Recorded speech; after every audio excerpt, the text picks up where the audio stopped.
ਵਾਸਾਂ ਦੇ ਰਹਿਣਾ ਸੂਲ ਸਰਾਹੀ ਖੰਜਰ ਪਿਆਲਾ ਬਿੰਗ ਕਸਾਈਆਂ ਦਾ ਸਹਨਾ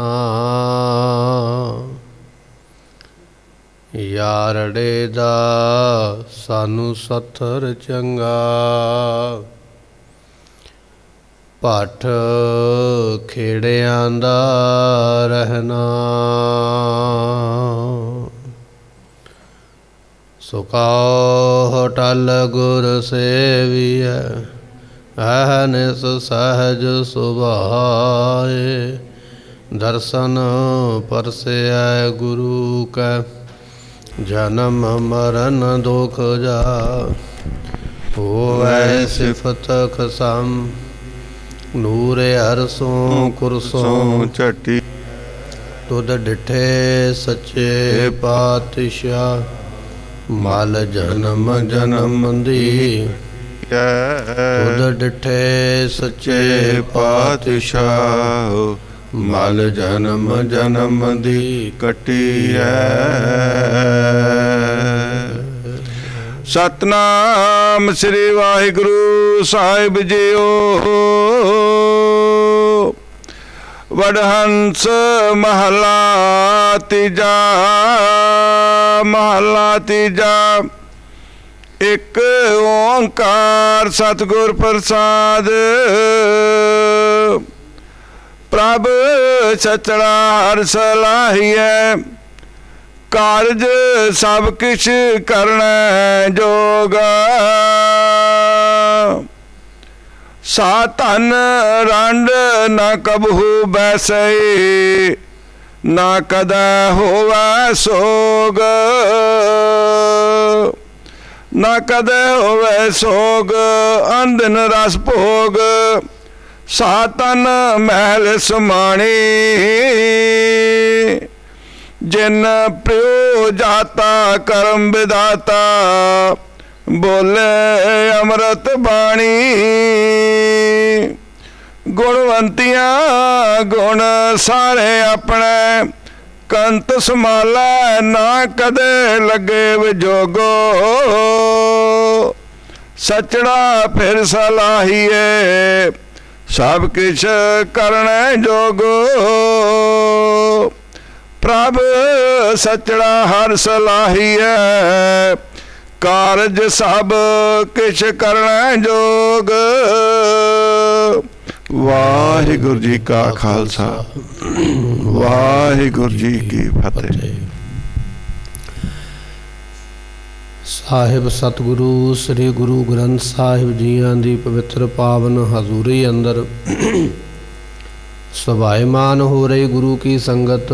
ਆਪ ਸੰਗਤ ਨੇ ਸਤਿਗੁਰਾਂ ਦੇ ਦਰਬਾਰ ਵਿੱਚ ਬੈਠ ਕੇ ਗੁਰਬਾਣੀ ਦੇ ਰਸ ਭਿੰਨੇ ਕੀਰਤਨ ਸ਼ਬਦ ਪਵਿੱਤਰ ਬਾਣੀ ਸਤਿਗੁਰਾਂ ਦੀ ਸ੍ਰੀ ਆਸਾ ਦੀ ਵਾਰ ਆਪ ਸੰਗਤਾਂ ਨੇ ਸਰਵਣ ਕੀਤੀ ਹੈ।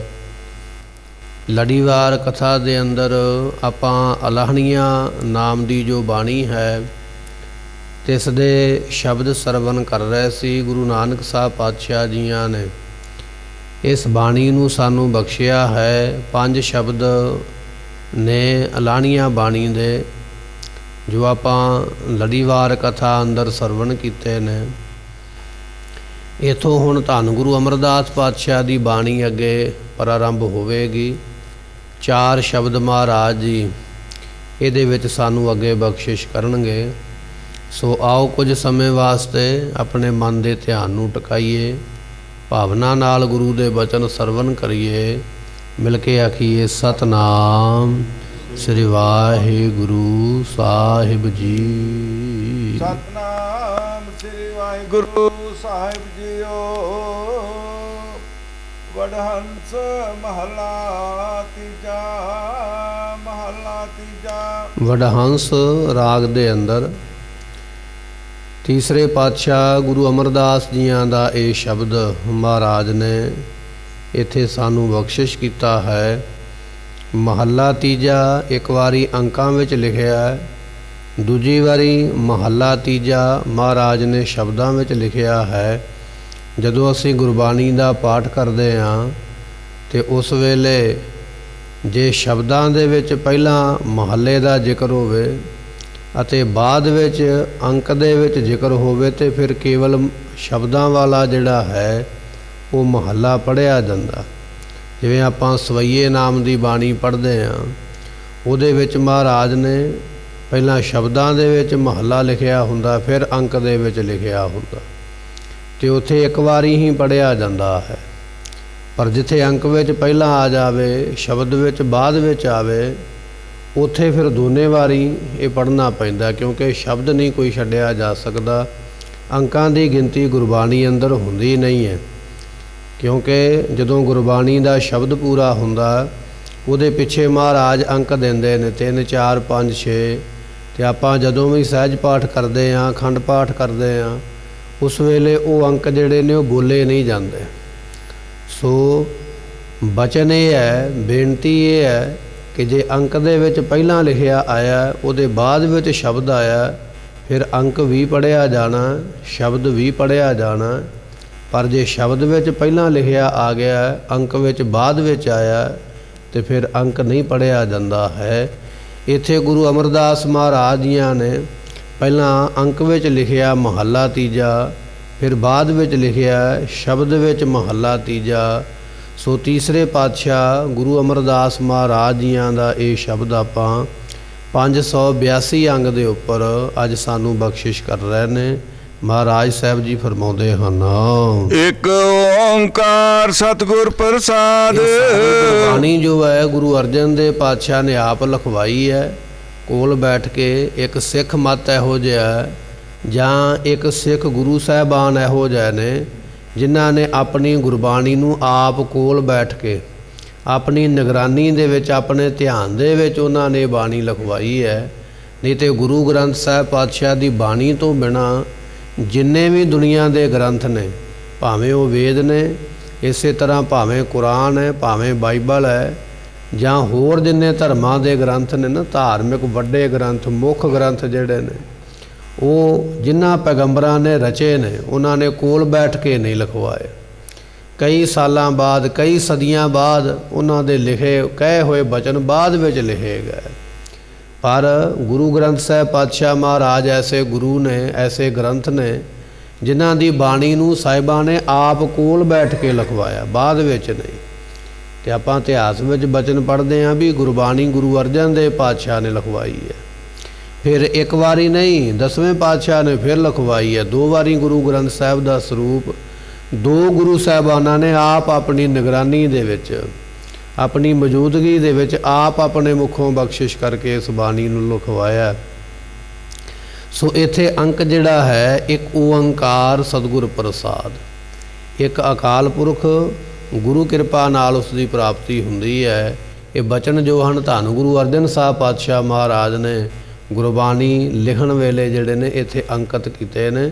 ਪਰਮਾਤਮਾ ਇੱਕ ਦੇ ਨਾਲ ਜੁੜਨਾ ਕਰ, ਪਰ ਜੁੜੇਗਾ ਉਸ ਵੇਲੇ ਜਦੋਂ ਗੁਰੂ ਦੀ ਖੁਸ਼ੀ ਲਵੇਂਗਾ, ਜਦੋਂ ਗੁਰੂ ਦੀ ਬਖਸ਼ਿਸ਼ ਲਵੇਂਗਾ ਤਾਂ ਉਸ ਦੀ ਪ੍ਰਾਪਤੀ ਹੈ। ਸਭ ਸੱਚੜਾ ਹਰ ਸਲਾਹੀਏ, ਕਾਰਜ ਸਭ ਕਿਛ ਕਰਨ ਜੋਗ। ਸਤਿਗੁਰੂ ਫਰਮਾਉਂਦੇ ਨੇ ਪ੍ਰਭ ਸੱਚੜਾ, ਪਰਮਾਤਮਾ ਭਾਈ ਸੱਚਾ ਹੈ। ਸੱਚਾ ਤੋਂ ਭਾਵ ਉਹ ਸਦਾ ਰਹਿਣ ਵਾਲਾ ਹੈ, ਨਾ ਪਿਛਲੇ ਸਮੇਂ ਵਿੱਚ ਨਾ ਅਗਲੇ ਸਮੇਂ ਵਿੱਚ ਇਹੋ ਜਿਹਾ ਕੋਈ ਸਮਾਂ ਨਹੀਂ ਹੋਵੇਗਾ ਜਦੋਂ ਉਹ ਨਹੀਂ ਹੋਵੇਗਾ। ਸਾਡਾ ਇਹ ਸਰੀਰ ਜਿਹੜਾ ਹੈ ਉਹ ਪਿਛਲੇ ਸਮੇਂ ਵਿੱਚ ਨਹੀਂ ਸੀ। 100 ਸਾਲ ਪਿੱਛੇ ਨੂੰ ਚਲੇ ਜਾਈਏ ਤੇ ਸਾਡਾ ਸਰੀਰ ਨਹੀਂ ਸੀ ਹੈਗਾ। 100 ਸਾਲ ਅੱਗੇ ਨੂੰ ਚਲੇ ਜਾਵਾਂਗੇ ਫਿਰ ਸਾਡਾ ਸਰੀਰ ਨਹੀਂ ਹੋਵੇਗਾ। ਪਰਮਾਤਮਾ ਦੁਨੀਆ ਬਣਨ ਤੋਂ ਪਹਿਲਾਂ ਵੀ ਬੈਠਾ ਹੈ, ਦੁਨੀਆ ਦੇ ਮੁੱਕ ਜਾਣ ਤੋਂ ਮਗਰੋਂ ਵੀ ਹੋਵੇਗਾ। ਇਸ ਕਰਕੇ ਉਸ ਨੂੰ ਸੱਚੜਾ ਆਖਿਆ, ਸਦਾ ਰਹਿਣ ਵਾਲਾ। ਸੱਚੜਾ ਹਰ ਸਾਲ ਆਹੀ ਹੈ, ਉਹਦੀ ਸਲੌਤ ਕਰ, ਉਹਦੀ ਸਿਫਤ ਕਰ, ਉਹਨੂੰ ਯਾਦ ਕਰ ਜਿਹੜਾ ਸਦਾ ਰਹਿਣ ਵਾਲਾ ਹੈ। ਤੇ ਪਾਤਸ਼ਾਹ ਕਹਿਣ ਲੱਗੇ ਕਾਰਜ ਸਭ ਕੁਛ ਕਰਨਾ ਹੈ ਜੋਗ, ਫਿਰ ਉਹ ਸਾਰੇ ਕੰਮਾਂ ਨੂੰ ਕਰਨ ਦੇ ਸਮਰੱਥ ਵੀ ਹੈ।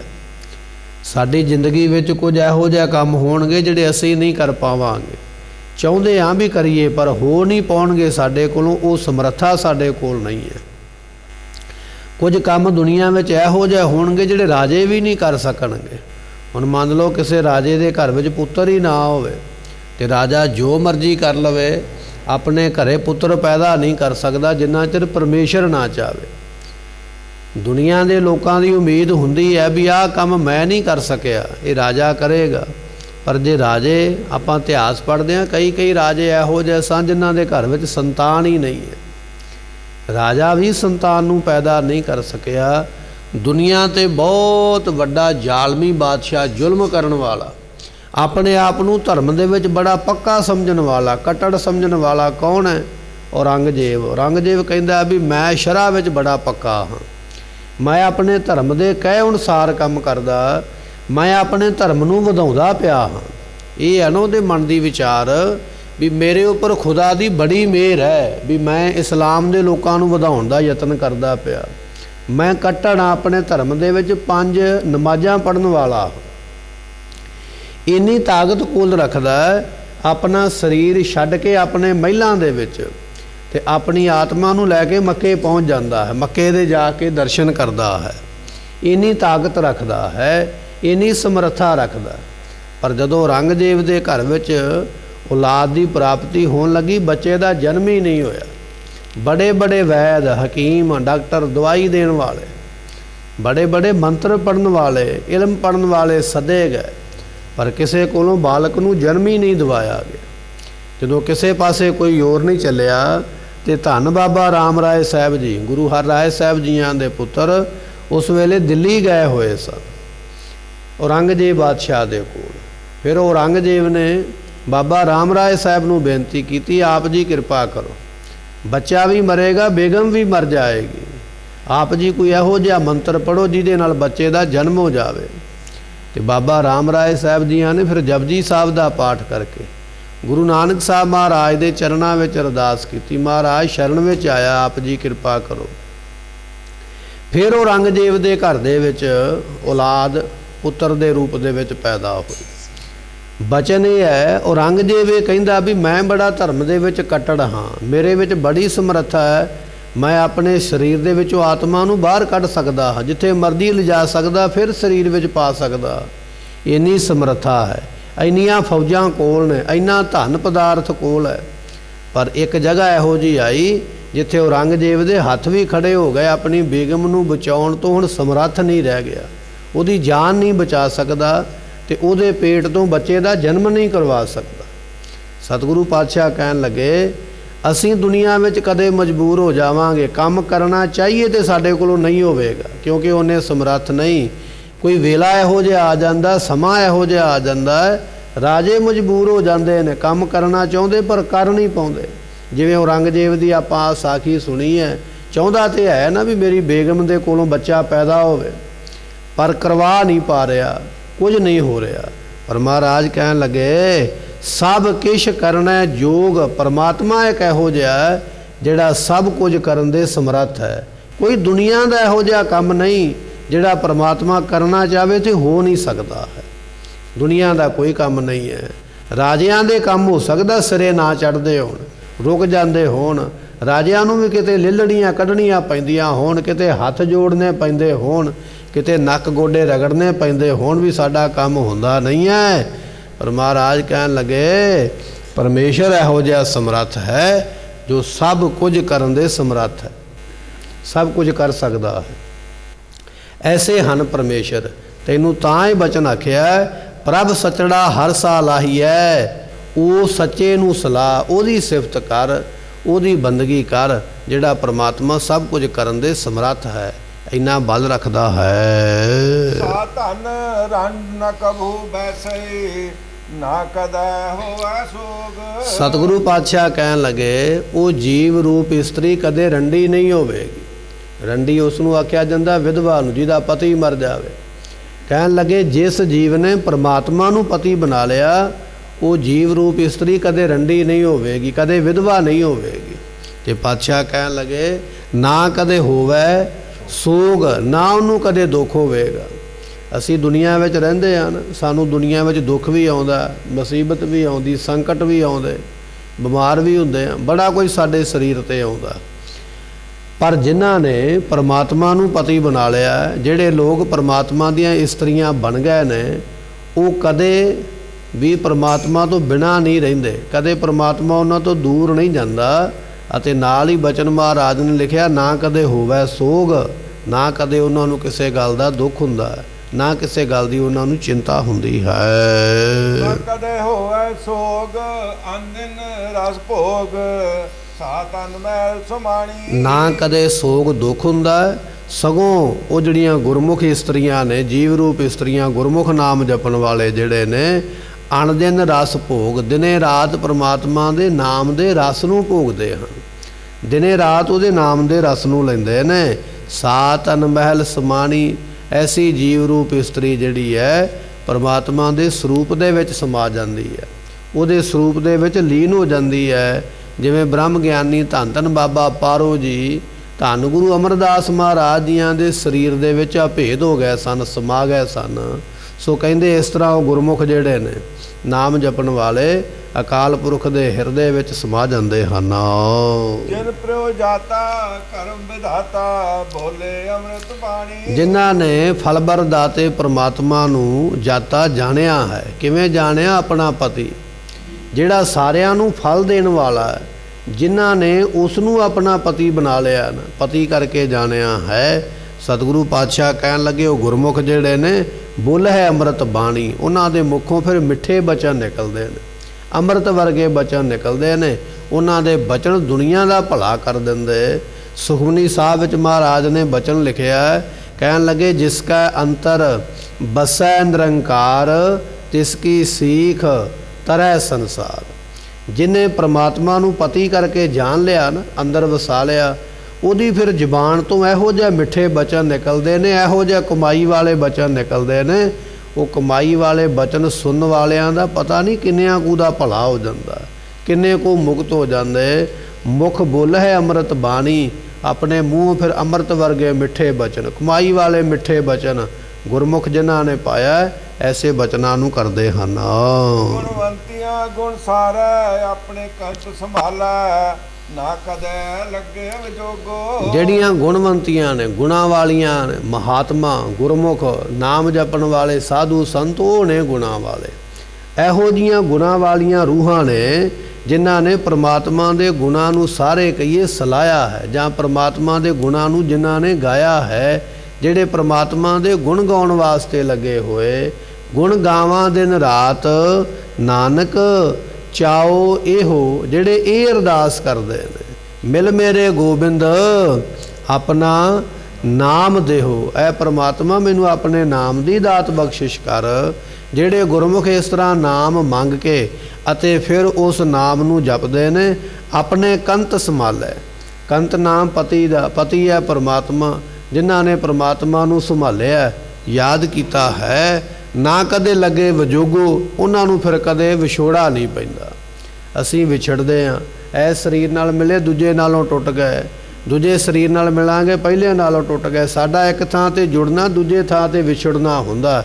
ਪਰ ਜਿਹੜੇ ਪ੍ਰਮਾਤਮਾ ਨਾਲ ਮਿਲ ਗਏ, ਉਹਨਾਂ ਦਾ ਕਦੇ ਵਿਛੜਨਾ ਹੁੰਦਾ ਹੀ ਨਹੀਂ ਹੈ, ਕਿਉਂਕਿ ਉਹ ਸਾਰਿਆਂ ਥਾਵਾਂ ਤੇ ਪਰਮੇਸ਼ਰ ਵਸਿਆ ਹੋਇਆ ਹੈ।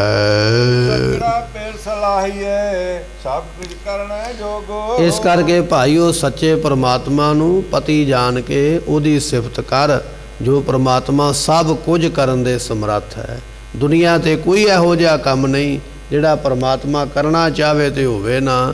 ਐਸੇ ਦੀ ਸਿਫਤ ਕਰਨਾ ਕਰ। ਸਤਿਗੁਰਾਂ ਸਾਹਿਬ ਸ਼ਬਦ ਪਛਾਣੀਐ, ਆਪੇ ਲੈ ਮਿਲਾਏ। ਸਤਿਗੁਰਾਂ ਨੂੰ ਪੁੱਛਿਆ ਮਹਾਰਾਜ, ਉਹ ਪ੍ਰਮਾਤਮਾ ਪਛਾਣਿਆ ਕਿਵੇਂ ਜਾਂਦਾ ਹੈ, ਉਸ ਪ੍ਰਮਾਤਮਾ ਨੂੰ ਪ੍ਰਾਪਤ ਕਿਵੇਂ ਕਰੀਦਾ? ਤੇ ਮਹਾਰਾਜ ਕਹਿਣ ਲੱਗੇ, ਸਚੜਾ ਸਾਹਿਬ, ਜਿਹੜਾ ਸੱਚਾ ਹੈ ਨਾ ਅਕਾਲ ਪੁਰਖ, ਸ਼ਬਦ ਪਛਾਣੀਏ। ਸ਼ਬਦ ਨਾਮ ਉਪਦੇਸ਼ ਦਾ ਹੈ, ਗੁਰੂ ਦੇ ਉਪਦੇਸ਼ ਤੋਂ ਉਹਦੀ ਪਛਾਣ ਹੋਣੀ ਹੈ। ਆਪਣੇ ਆਪ ਤੂੰ ਪਛਾਣ ਨਹੀਂ ਪਾਵੇਂਗਾ। ਤੈਨੂੰ ਪਛਾਣ ਉਦੋਂ ਆਵੇਗੀ ਜਦੋਂ ਗੁਰੂ ਦੀ ਸਿੱਖਿਆ ਲਵੇਂਗਾ, ਜਦੋਂ ਗੁਰੂ ਦੇ ਬਚਨ ਨੂੰ ਮੰਨੇਗਾ, ਫਿਰ ਪਤਾ ਲੱਗੇਗਾ।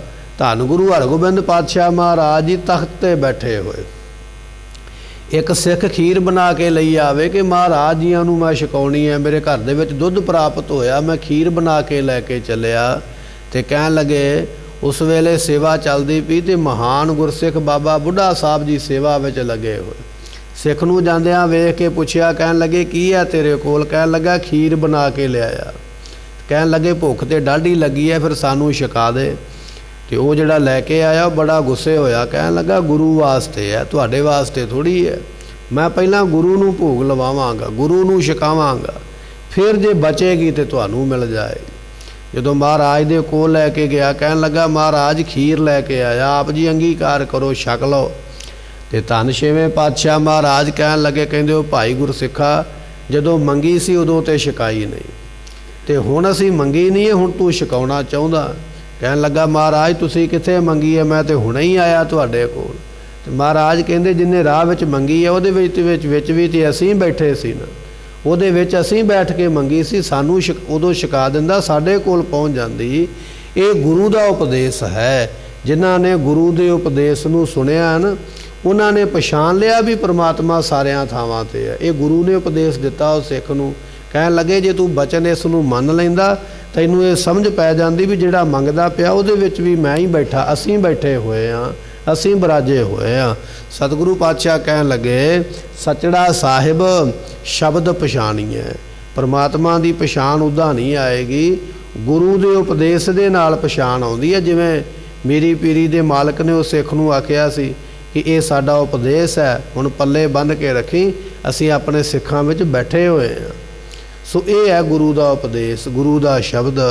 ਮਹਾਰਾਜ ਕਹਿਣ ਲੱਗੇ ਆਪੇ ਲਏ ਮਿਲਾਏ, ਜਿਹੜੇ ਐਸੀ ਅਵਸਥਾ ਦੇ ਮਾਲਕ ਬਣ ਜਾਂਦੇ ਉਹਨਾਂ ਨੂੰ ਫਿਰ ਆਪਣੇ ਵਿੱਚੋਂ ਮਿਲਾ ਲੈਂਦਾ ਹੈ। ਸਾਤਨ ਪ੍ਰੇਕੇ ਰੰਗ ਰਤੀ ਵਿੱਚੋਂ ਆਪ ਗਵਾਏ। ਜਿਹੜੀਆਂ ਅਕਾਲ ਪੁਰਖ ਦੇ ਰੰਗ ਦੇ ਵਿੱਚ, ਪ੍ਰੇਮ ਦੇ ਵਿੱਚ ਰੰਗੀਆਂ ਗਈਆਂ, ਉਹ ਜਿਹੜੀਆਂ ਨੇ ਪਤੀ ਪਰਮਾਤਮਾ ਨੂੰ ਪਾਉਂਦੀਆਂ ਨੇ। ਕਿਵੇਂ ਪਾ ਲੈਂਦੀਆਂ? ਵਿੱਚੋਂ ਆਪ ਗਵਾਏ। ਉਹਨਾਂ ਨੇ ਹਿਰਦੇ ਵਿੱਚੋਂ ਹੰਕਾਰ ਦੂਰ ਕਰ ਦਿੱਤਾ।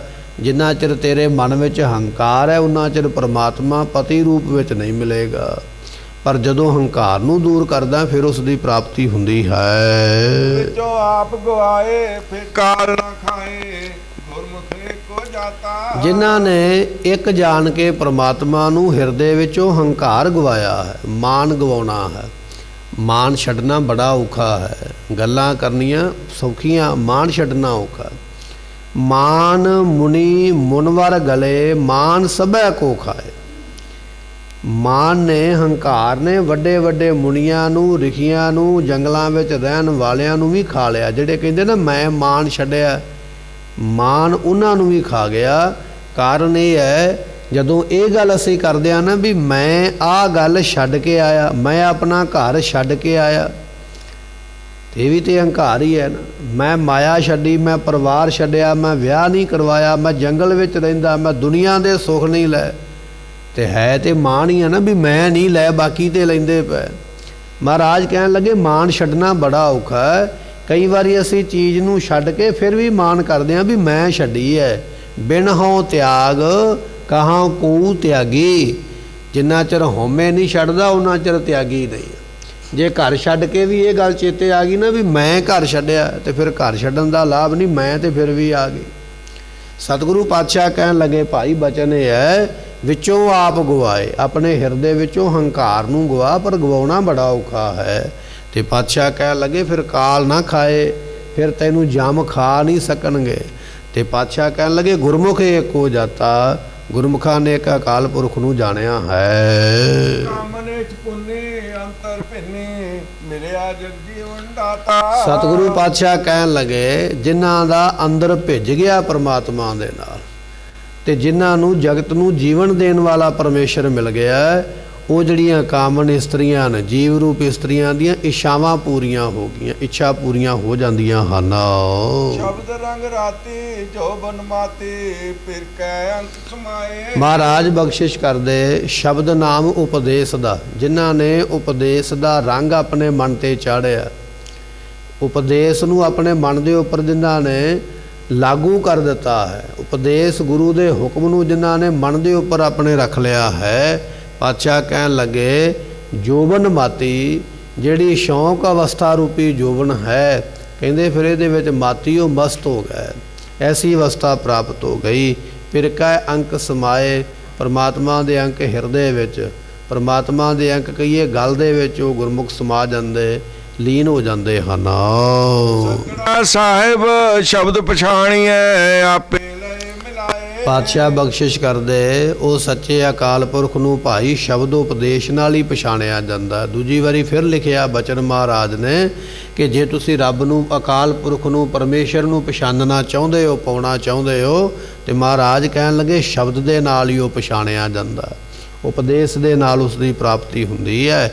ਜਿਨ੍ਹਾਂ ਨੇ ਉਪਦੇਸ਼ ਕਮਾਇਆ, ਆਪੇ ਲੈ ਮਿਲਾਏ, ਉਹਨਾਂ ਨੂੰ ਆਪਣੇ ਆਪ ਉਹ ਆਪਣੇ ਨਾਲ ਮੇਲ ਲੈਂਦਾ ਹੈ। ਜਿਨੇ ਆਪਣਾ ਕੰਤ ਪਛਾਣਿਆ, ਹਉ ਤਿੰਨ ਪੁੱਛੋ ਸੰਤਾਂ ਜਾਏ। ਉਹਦੀ ਪ੍ਰਾਪਤੀ ਕਿਵੇਂ ਹੋਵੇ? ਉਹਦੀ ਪ੍ਰਾਪਤੀ ਇਸ ਤਰ੍ਹਾਂ ਹੁੰਦੀ ਹੈ, ਜਿਨ੍ਹਾਂ ਸੰਤਾਂ ਨੇ ਪਰਮਾਤਮਾ ਨੂੰ ਪਛਾਣ ਲਿਆ ਹੈ, ਉਹਨਾਂ ਨੂੰ ਨਾਲ ਲੈ ਕੇ ਜਾਵਾਂਗਾ ਤਾਂ ਪਛਾਣਨਾ ਸੌਖਾ ਹੈ। ਹੁਣ ਅਸੀਂ ਕਿਸੇ ਨੂੰ ਜਾਣਦੇ ਨਹੀਂ, ਤੇ ਉਹ ਬੰਦੇ ਨੂੰ ਅਸੀਂ ਮਿਲਣ ਜਾਣਾ ਹੋਵੇ ਤੇ ਅਸੀਂ ਪਹਿਲਾਂ ਪੁੱਛੀਦਾ ਵੀ ਉਹਦਾ ਕੱਦ ਕਿੱਡਾ ਕੁ ਹੈ, ਉਹਦੀ ਉਮਰ ਕਿੰਨੀ ਕੁ ਹੈ, ਉਹਨੇ ਕੱਪੜੇ ਕਿਹੋ ਜਿਹੇ ਪਾਏ ਹੋਣਗੇ।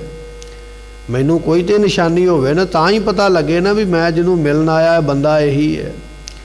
ਤੇ ਜੇ ਕਿਸੇ ਨੇ ਉਸ ਨੂੰ ਪਹਿਲਾਂ ਵੇਖਿਆ ਹੋਵੇ, ਉਹ ਕਹਿੰਦਾ ਮੈਂ ਤੇਰੇ ਨਾਲ ਚੱਲਦਾ, ਮੈਂ ਪਛਾਣ ਲਵਾਂਗਾ ਕਿਉਂਕਿ ਮੈਂ ਵੇਖਿਆ ਹੋਇਆ, ਮੈਂ ਪਛਾਣ ਕੇ ਤੈਨੂੰ ਦੱਸ ਦਿਆਂਗਾ ਵੀ ਇਹ ਉਹ ਬੰਦਾ ਹੈ ਜਿਹਨੂੰ ਆਪਾਂ ਮਿਲਣਾ ਹੈ। ਤੇ ਮਹਾਰਾਜ ਕਹਿਣ ਲੱਗੇ, ਜਿਹੜਿਆਂ ਸੰਤਾਂ ਨੇ ਪਰਮਾਤਮਾ ਤੈਨੂੰ ਪ੍ਰਾਪਤ ਕੀਤਾ ਹੈ, ਜਿਨ੍ਹਾਂ ਨੇ ਤੈਨੂੰ ਵੇਖਿਆ ਹੈ, ਜਿਨ੍ਹਾਂ ਨੇ ਤੇਰੇ ਦਰਸ਼ਨ ਕਰ ਲਏ ਨੇ, ਮੈਂ ਉਹਨਾਂ ਦੇ ਕੋਲ ਹੀ ਜਾਵਾਂਗਾ। ਉਹਨਾਂ ਨੂੰ ਜਾ ਕੇ ਆਖਾਂਗਾ ਵੀ ਤੁਸੀਂ ਉਹਨੂੰ ਪਛਾਣਿਆ, ਤੁਸੀਂ ਉਹਨੂੰ ਲੱਭਿਆ, ਤੁਸੀਂ ਉਹਨੂੰ ਪਾਇਆ, ਮੇਰੇ 'ਤੇ ਕਿਰਪਾ ਕਰੋ, ਮੇਰੀ ਵੀ ਬਾਂਹ ਆਪ ਜੀ ਫੜ ਕੇ ਤੇ ਉਹਨੂੰ ਫੜਾ ਦਿਓ, ਮੈਨੂੰ ਵੀ ਉਹਦੀ ਪਛਾਣ ਕਰਵਾ ਦਿਓ, ਮੈਨੂੰ ਵੀ ਉਹਦੀ ਪ੍ਰਾਪਤੀ ਕਰਵਾ ਦਿਓ। ਜਿਨੀ ਆਪਣਾ ਕੰਤ ਪਛਾਣਿਆ, ਹੁਣ ਤੈਨੂੰ ਪੁੱਛੋ ਸੰਤਾਂ ਜਾਏ, ਐਸਿਆਂ ਸੰਤਾਂ ਨੂੰ ਜਾ ਕੇ ਪੁੱਛਾਂਗਾ ਜਿਨ੍ਹਾਂ ਨੇ ਪਰਮਾਤਮਾ ਨੂੰ ਕੰਤ ਜਾਣ ਕੇ ਪਾਲਿਆ ਹੈ। ਆਪ ਛੋੜ ਸੇਵਾ ਕਰੀ, ਫਿਰ ਸਚੜਾ ਮਿਲੈ ਸਹਿਜ ਸੁਭਾਏ। ਜਦੋਂ ਪੁੱਛਿਆ ਨਾ ਸਾਧੂ ਕਿਸੇ ਨੂੰ ਜਾ ਕੇ, ਜਿਹੜਾ ਮਿਲਿਆ ਹੋਇਆ, ਉਹਨੂੰ ਪੁੱਛਿਆ ਵੀ ਤੁਹਾਨੂੰ ਕਿਵੇਂ ਮਿਲਿਆ ਜੀ ਪਰਮਾਤਮਾ, ਸਾਨੂੰ ਵੀ ਦੱਸ ਦਿਓ।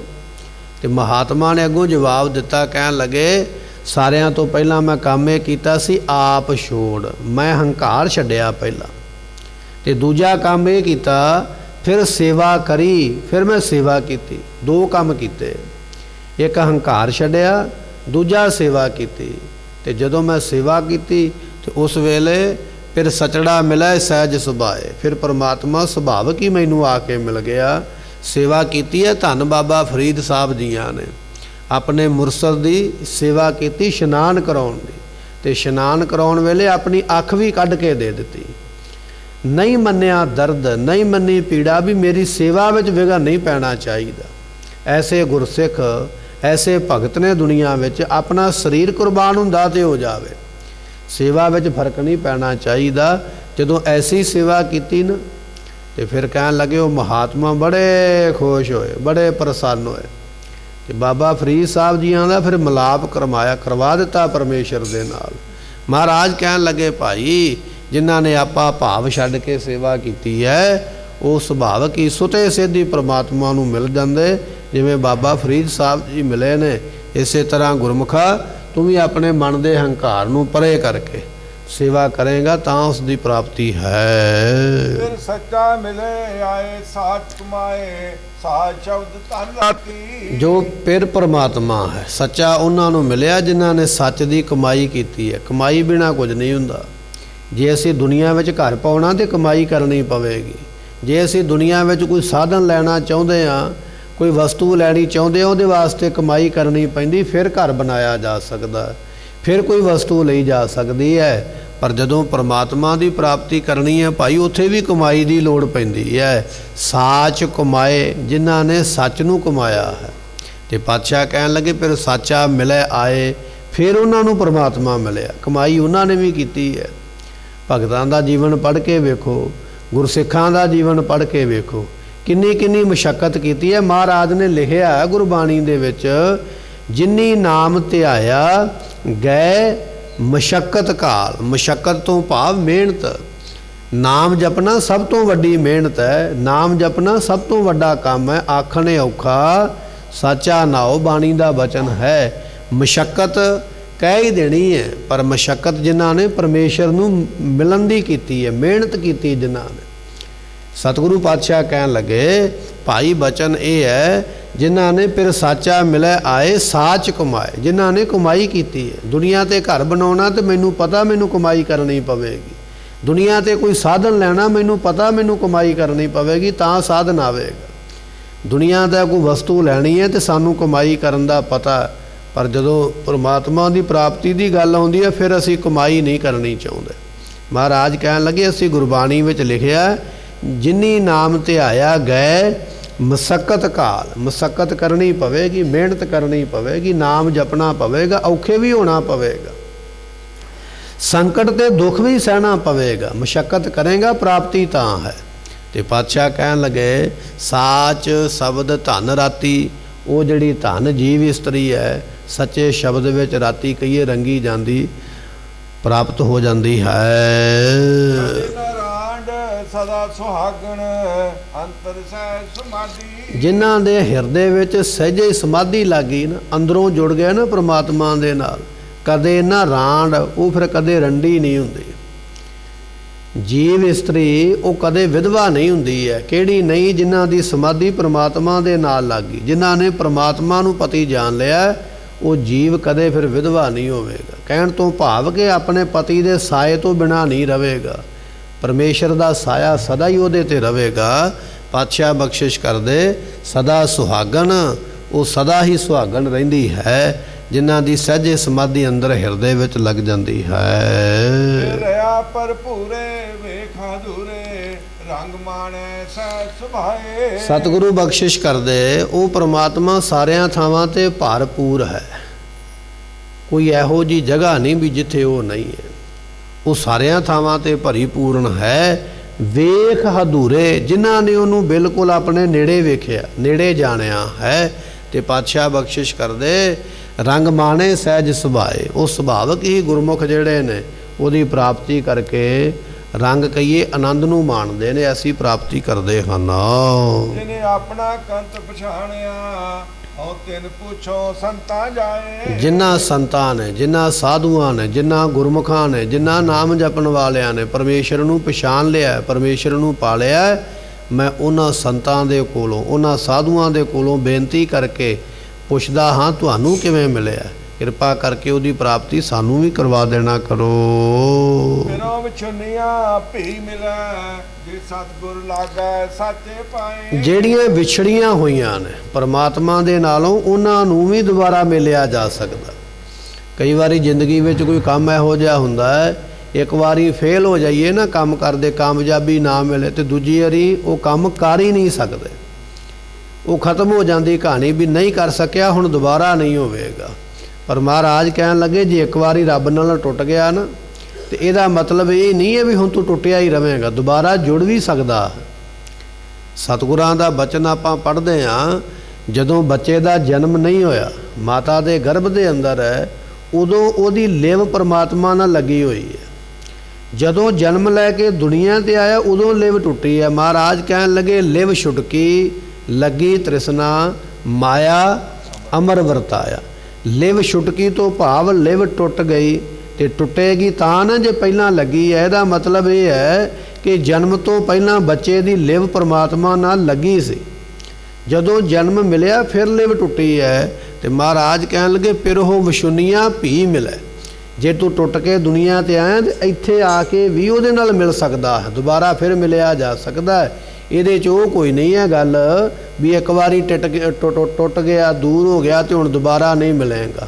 ਨਹੀਂ, ਦੁਬਾਰਾ ਵੀ ਮਿਲਿਆ ਜਾ ਸਕਦਾ ਹੈ। ਪਰ ਕਿਵੇਂ ਮਿਲਿਆ ਜਾ ਸਕਦਾ ਹੈ?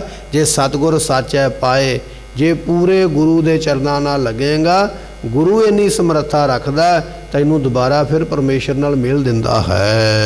ਸਤਿਗੁਰ ਸਦਾ ਦਇਆਲ ਹੈ ਅਵਗਣ ਸ਼ਬਦ ਜਲਾਏ। ਕਿਉਂਕਿ ਗੁਰੂ ਬੜਾ ਦਿਆਲੂ ਹੈ ਭਾਈ, ਸਾਡੇ ਵਿੱਚ ਜਿੰਨੇ ਅਵਗਣ ਨੇ ਸਾੜ ਦਿੰਦਾ।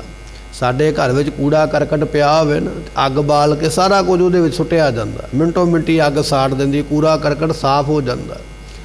ਗੁਰੂ ਦੇ ਕੋਲ ਸ਼ਬਦ ਹੈ, ਗੁਰੂ ਦੇ ਕੋਲ ਉਪਦੇਸ਼ ਹੈ, ਜਿਹੜਾ ਗੁਰੂ ਦੇ ਕੋਲ ਆ ਜਾਂਦਾ, ਸਤਿਗੁਰੂ ਆਪਣੇ ਸਿੱਖ ਦੇ ਅਵਗੁਣਾਂ ਨੂੰ ਸਾੜ ਦਿੰਦੇ, ਦੂਰ ਕਰ ਦਿੰਦੇ ਹਨ। ਅਵਗਣ ਸ਼ਬਦ ਜਲਾਏ ਦੂਜਾ ਭਾਉ ਗਵਾਏ, ਸੱਚੇ ਹੀ ਸਚ ਰਾਤੀ। ਸਤਿਗੁਰਾਂ ਨੇ ਆਪਣੇ ਸ਼ਬਦ ਦੇ ਨਾਲ ਆਪਣਿਆਂ ਸਿੱਖਾਂ ਦੇ ਅਵਗੁਣਾਂ ਨੂੰ ਸਾੜ ਦਿੱਤਾ।